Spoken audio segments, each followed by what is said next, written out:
Hello students, once again welcome back to your one and only most trusted Gyanjyoti coaching centre. তো students আজকের ভিডিওতে আলোচনা করব north Bengal ইউনিভার্সিটির অধীনস্থ তোমাদের সেকেন্ড যাদের বিএসসিতে ডিজিটাল মার্কেটিং রয়েছে। তোমাদের দেখো, তোমরা সবাই জানো তোমাদের কিন্তু এমসিকিউ আসবে পরীক্ষাতে।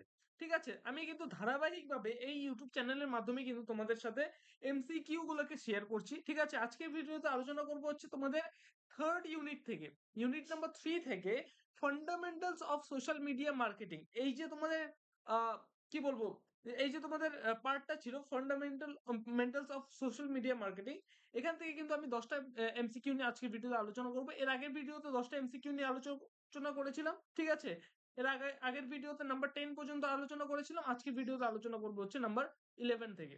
ঠিক আছে, ভিডিওটাকে শুরু করার পূর্বে তোমাদের প্রত্যেকবারের মতো এইবারও বলবো, তোমরা যদি আমাদের সাথে অনলাইনে যুক্ত হতে চাও, অনলাইনে জ্ঞানজ্যোতি কোচিং সেন্টারের পক্ষ থেকে প্রোভাইড করা সাজেশনস এবং নোটস পত্রগুলো যদি তোমরা পেতে চাও, অবশ্যই যোগাযোগ করো। জ্ঞানজ্যোতি হেল্পলাইন নাম্বার সেটা হচ্ছে 7076398606 নাম্বার, অথবা 6295916282 নাম্বার। এই দুটো নাম্বারে আমাদের সাথে যোগাযোগ করতে পারো। তোমাদের যেটা টোটাল কোর্স ফি রয়েছে সেটা হচ্ছে শুধুমাত্র 499 রুপিস, তোমাদের একটা সেমিস্টারের কোর্স ফি। বোঝা গেল? তো স্টুডেন্টস দেরি কিসের, এক্ষুনি যোগাযোগ করো আমাদের এই দুটো জন্য। আমাদের স্যার ম্যামেরা সবাই কিন্তু রয়েছেন আমাদের অফিসে। ঠিক আছে, শুধুমাত্র যে নোটস পাওয়ার জন্য ফোন করবে তেমনটা না। তোমাদের যদি কোনো কোয়ারিজ থেকে থাকে অবশ্যই যোগাযোগ করতে পারো এই দুটো নাম্বারে। ওকে, চলো শুরু করছি আজকে ক্লাসটি।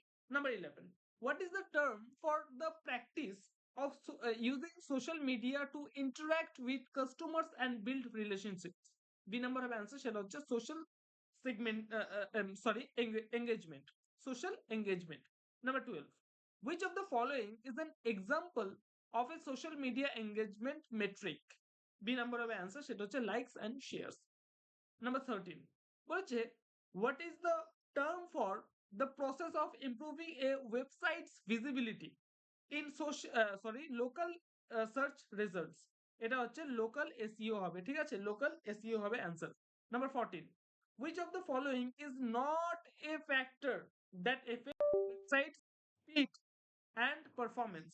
ডি নাম্বার হবে অ্যান্সার, সেটা হচ্ছে number of outbound links. Okay, number 15 বলেছে, which of the following is a type of schema markup used by search engines to understand the content of a web page? A number হবে answer, সেটা হচ্ছে Jason এলডি। ঠিক আছে, number 16 বলেছে, what is the term for the process of improving a website's backend structure and code to make it easier for search engines and crawl and index? ঠিক আছে, C number হবে answer, সেটা হচ্ছে technical SEO. Number 17, which is the term for the process of optimizing individual web pages to rank higher and earn more relevant traffic in search engine? A number হবে answer, সেটা হচ্ছে on page SEO. Number 18 বলেছে, which of the following is a factor that affects website authority? A number হবে answer, সেটা হচ্ছে website age. Number 19 বলেছে, what is the term for the process of increasing the number and quality of inbound links to a web page known as? A number হবে answer, সেটা হচ্ছে link building. And last question আমাদের আজকের এই video, সেটা হচ্ছে which of the following is an example of on page SEO? সেটা হচ্ছে বি নাম্বার হবে অ্যান্সার, সেটা হচ্ছে অপটিমাইজিং মেটা ট্যাগস। ওকে, তো স্টুডেন্টস আজকের ভিডিওতে আরো 10টা কোশ্চেন নিয়ে বিস্তারিতভাবে আলোচনা করলাম। ঠিক আছে, এরপরে আরো নিয়ে ধারাবাহিকভাবে কিন্তু আমি আসবো এই ইউটিউব চ্যানেলের মাধ্যমে। চোখ রেখো এই ইউটিউব চ্যানেলে, অবশ্যই সাবস্ক্রাইব করো, পাশে থাকা বেল আইকনটি হিট করতে ভুলো না, এবং বন্ধু বান্ধবদের সাথে কিন্তু অবশ্যই আমাদের এই ভিডিওস গুলো এবং ইউটিউব চ্যানেলটিকে শেয়ার করো। ঠিক আছে, তো স্টুডেন্টস দেখা হচ্ছে আরেকটা নতুন ভিডিওতে নতুন কোনো টপিকের সাথে। Till then, keep learning, keep exploring. Thank you so much.